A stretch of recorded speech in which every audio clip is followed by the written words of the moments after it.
Bienvenidos a Electrotecnia. Continuando con el último tema que estábamos trabajando, era la parte gráfica de voltaje, impedancias y potencia. Vamos a plantear este segundo ejercicio que nos dice lo siguiente. Un circuito tiene de resistencia 60 ohmios, coeficiente de autoinducción 0,2 henrios y capacidad 20 microfaradios. Se conecta a una tensión alterna senoidal de 150 voltios a 60 hercios. Entonces, si quiero graficar de entrada este problema, puedo decir lo siguiente. Voy a tener una fuente alterna, se va a conectar a una resistencia, a un inductor y a un condensador, y los datos de estos elementos me dice: la resistencia son 60 ohmios, el inductor 0,2 henrios y el condensador 20 microfaradios. La fuente de voltaje son 150 voltios a 60 hercios. Y ahí tenemos como tal el circuito. Esto lo he dibujado en base a los datos que me da el propio problema. De este circuito, los pasos que hemos venido implementando, ¿cuáles han sido? Bueno, primero, como paso 1, encontrar las reactancias inductivas y encontrar la reactancia capacitiva de cada uno de los elementos del sistema. Recuerde que la resistencia no cambia. Luego, como paso 2, una vez que tengo las dos reactancias, es encontrar la reactancia total. En este punto también la resistencia se mantiene, no cambia. Y por último, cuando ya tengo R y reactancia total, puedo hallar mi impedancia, que es la representación de todo mi sistema, para luego ya con este último punto poder decir que la corriente es igual al voltaje sobre la impedancia, y en el paso anterior puedo calcular el ángulo como la tangente inversa de la reactancia sobre la resistencia. Entonces, estos son los pasos que hemos venido aplicando durante todos estos procesos del circuito RLC. Vamos a ir implementándolo para poder encontrar lo que nos pide el ejercicio, que es impedancia del circuito, corriente y los tres triángulos.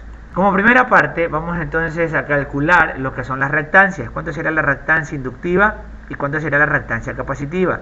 En este punto le pongo la fórmula que me dice que la reactancia inductiva es 2 por pi por frecuencia por coeficiente L. Y la reactancia capacitiva es 1 que divide a 2 por pi por frecuencia por capacidad C. Me dicen que la reactancia inductiva vale 75,39 ohmios y la reactancia capacitiva 132,62 ohmios. A este punto tenemos el paso número 1. De aquí podemos calcular, ya con las reactancias, podemos calcular la reactancia total. La reactancia total es la resta de las dos reactancias. ¿Cuánto vale la reactancia total del circuito, del sistema? Calcule, por favor. Tenemos una reactancia total que vale menos 57,23 ohmios. Recuerde que aquí el signo es para indicarme simplemente qué tipo de carga es. En este punto estamos hablando que es una carga reactiva capacitiva por el signo menos. Entonces, ya tenemos el paso 2. Vamos a calcular entonces en el paso 3 la impedancia. Z es igual a la raíz de R cuadrado más reactancia total al cuadrado. En este caso, ¿cuánto vale la impedancia total que representa mi circuito RLC? Calcule, por favor. Tenemos una impedancia que vale 82,91 ohmios. Esta sería la impedancia total del sistema.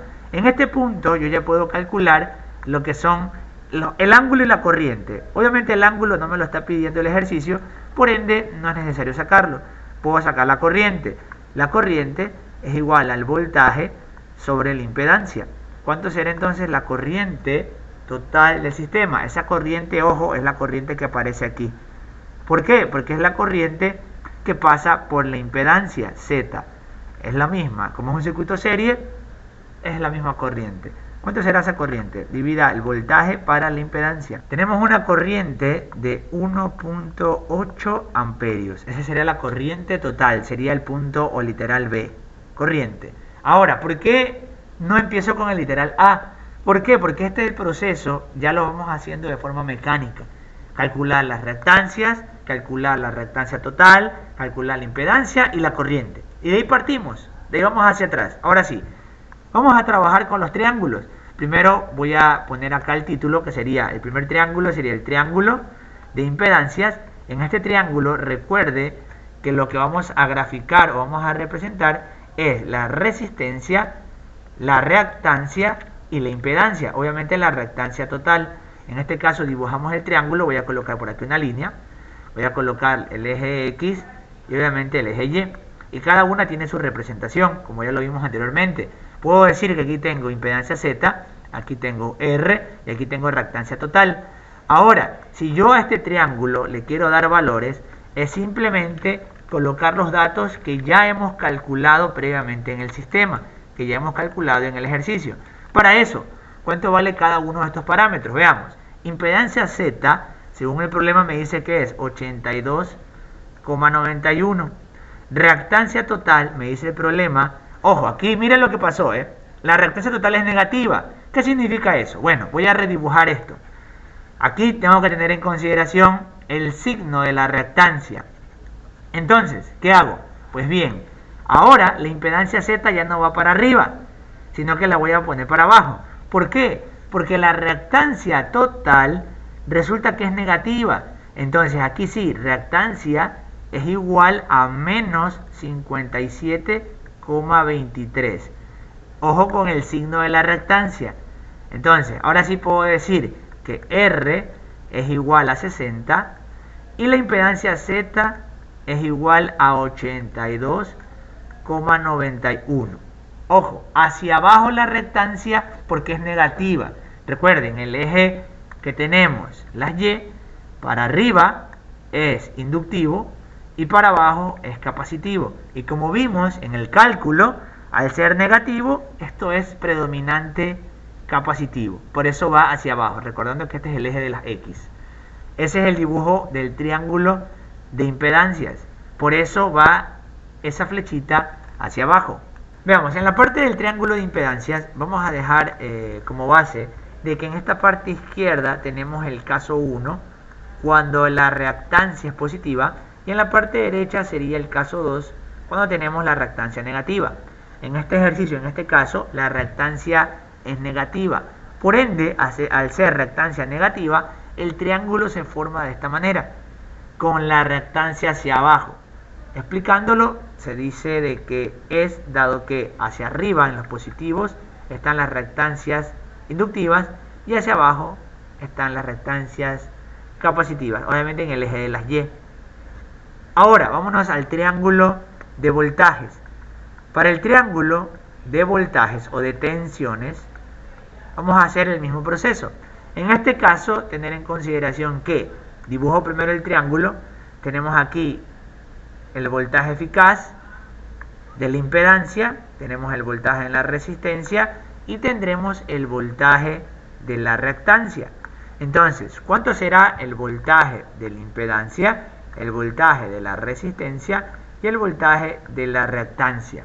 ¿Cómo calculamos estos voltajes? Pues simplemente por ley de Ohm, voltaje en la impedancia es igual a I por impedancia, voltaje en la resistencia I por resistencia y voltaje en la reactancia es I por la reactancia total. En este caso, tener en consideración que la reactancia es negativa, por ende el voltaje va a salir negativo. ¿Y qué ocurre acá? La misma consideración que el triángulo de impedancias. Pues ahora el gráfico lo vamos a tener que dibujar en otro orden. En este caso lo vamos a dibujar hacia abajo, porque el voltaje de la reactancia también saldrá negativo. Entonces vamos a dibujar los dos triángulos, el caso con el voltaje positivo y el caso con el voltaje de la reactancia negativo. Tenemos igual el voltaje en la impedancia y el voltaje en la resistencia.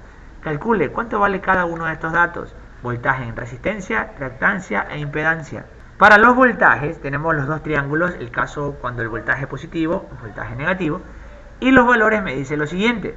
Tenemos un voltaje en la impedancia de 149,23 voltios, voltaje en la resistencia 108 voltios y voltaje en la reactancia, como la reactancia es negativa, también saldrá un voltaje negativo, menos 103 voltios. En este punto serían los voltajes de la reactancia, resistencia e impedancia. Y para finalizar, para el dato de potencia tenemos los dos triángulos, lo mismo.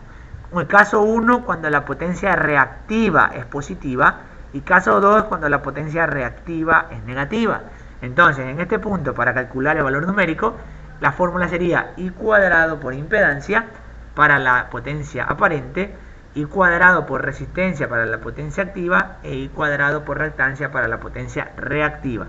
Tenemos potencia aparente 268 voltioamperios, aquí redondeo, potencia activa 194 vatios y potencia reactiva, ojo, menos 185 voltioamperios reactivos. Dese cuenta que en todas las gráficas la reactiva es negativa, el voltaje reactivo es negativo y por ende la potencia reactiva también es negativa. Simplemente el triángulo, obviamente la forma de graficarlo cambia un poco, pero se mantienen las mismas fórmulas para el cálculo. Hasta aquí el video de la sesión. Muchas gracias.